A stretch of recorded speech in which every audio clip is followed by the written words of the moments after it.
Glorioso Arcanjo São Rafael, que vos dignastes tornar a aparência de um simples viajante para vos fazer o protetor do jovem Tobias, ensinai-nos a viver sobrenaturalmente, elevando sem cessar nossas almas acima das coisas terrenas. Vinde em nosso socorro no momento das tentações e ajudai-nos a afastar de nossas almas e de nossos trabalhos todas as influências do inferno. Ensinai-nos a viver neste espírito de fé que sabe reconhecer a misericórdia divina em todas as provações e as utilizar para a salvação de nossas almas. Obtende-nos a graça de uma inteira conformidade à vontade divina, seja que ela nos conceda a cura dos nossos males ou que recuse o que lhe pedimos. São Rafael, guia, protetor e companheiro de Tobias, dirigi-nos no caminho da salvação, preservai-nos de todo perigo e conduzi-nos ao céu. São Rafael Arcanjo, rogai por nós. Amém.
Glorioso Arcanjo São Rafael, que vos dignastes tornar a aparência de um simples viajante para vos fazer o protetor do jovem Tobias, ensinai-nos a viver sobrenaturalmente, elevando sem cessar nossas almas acima das coisas terrenas. Vinde em nosso socorro no momento das tentações e ajudai-nos a afastar de nossas almas e de nossos trabalhos todas as influências do inferno. Ensinai-nos a viver neste espírito de fé que sabe reconhecer a misericórdia divina em todas as provações e as utilizar para a salvação de nossas almas. Obtende-nos a graça de uma inteira conformidade à vontade divina, seja que ela nos conceda a cura dos nossos males ou que recuse o que lhe pedimos. São Rafael, guia, protetor e companheiro de Tobias, dirigi-nos no caminho da salvação, preservai-nos de todo perigo e conduzi-nos ao céu. São Rafael Arcanjo, rogai por nós. Amém.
Glorioso arcanjo São Rafael, que vos dignastes tornar a aparência de um simples viajante para vos fazer o protetor do jovem Tobias, ensinai-nos a viver sobrenaturalmente, elevando sem cessar nossas almas acima das coisas terrenas. Vinde em nosso socorro no momento das tentações e ajudai-nos a afastar de nossas almas e de nossos trabalhos todas as influências do inferno. Ensinai-nos a viver neste espírito de fé que sabe reconhecer a misericórdia divina em todas as provações e as utilizar para a salvação de nossas almas. Obtende-nos a graça de uma inteira conformidade à vontade divina, seja que ela nos conceda a cura dos nossos males ou que recuse o que lhe pedimos. São Rafael, guia, protetor e companheiro de Tobias, dirigi-nos no caminho da salvação, preservai-nos de todo perigo e conduzi-nos ao céu. São Rafael Arcanjo, rogai por nós. Amém.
Glorioso arcanjo São Rafael, que vos dignastes tornar a aparência de um simples viajante para vos fazer o protetor do jovem Tobias, ensinai-nos a viver sobrenaturalmente, elevando sem cessar nossas almas acima das coisas terrenas. Vinde em nosso socorro no momento das tentações e ajudai-nos a afastar de nossas almas e de nossos trabalhos todas as influências do inferno. Ensinai-nos a viver neste espírito de fé que sabe reconhecer a misericórdia divina em todas as provações e as utilizar para a salvação de nossas almas. Obtende-nos a graça de uma inteira conformidade à vontade divina, seja que ela nos conceda a cura dos nossos males ou que recuse o que lhe pedimos. São Rafael, guia, protetor e companheiro de Tobias, dirigi-nos no caminho da salvação, preservai-nos de todo perigo e conduzi-nos ao céu. São Rafael Arcanjo, rogai por nós. Amém.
Glorioso Arcanjo São Rafael, que vos dignastes tornar a aparência de um simples viajante para vos fazer o protetor do jovem Tobias, ensinai-nos a viver sobrenaturalmente, elevando sem cessar nossas almas acima das coisas terrenas.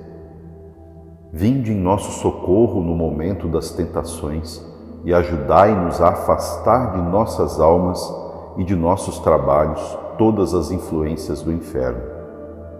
Ensinai-nos a viver neste espírito de fé que sabe reconhecer a misericórdia divina em todas as provações e as utilizar para a salvação de nossas almas.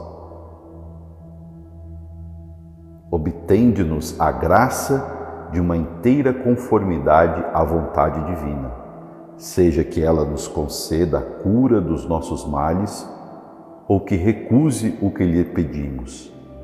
São Rafael, guia, protetor e companheiro de Tobias, dirigi-nos no caminho da salvação, preservai-nos de todo perigo e conduzi-nos ao céu. São Rafael Arcanjo, rogai por nós. Amém.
Glorioso arcanjo São Rafael, que vos dignastes tornar a aparência de um simples viajante para vos fazer o protetor do jovem Tobias, ensinai-nos a viver sobrenaturalmente, elevando sem cessar nossas almas acima das coisas terrenas.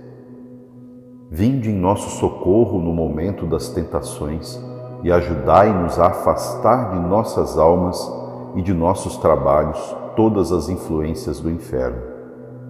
Ensinai-nos a viver neste espírito de fé que sabe reconhecer a misericórdia divina em todas as provações e as utilizar para a salvação de nossas almas. Obtende-nos a graça de uma inteira conformidade à vontade divina, seja que ela nos conceda a cura dos nossos males ou que recuse o que lhe pedimos. São Rafael, guia, protetor e companheiro de Tobias, dirigi-nos no caminho da salvação, preservai-nos de todo perigo e conduzi-nos ao céu. São Rafael Arcanjo, rogai por nós. Amém.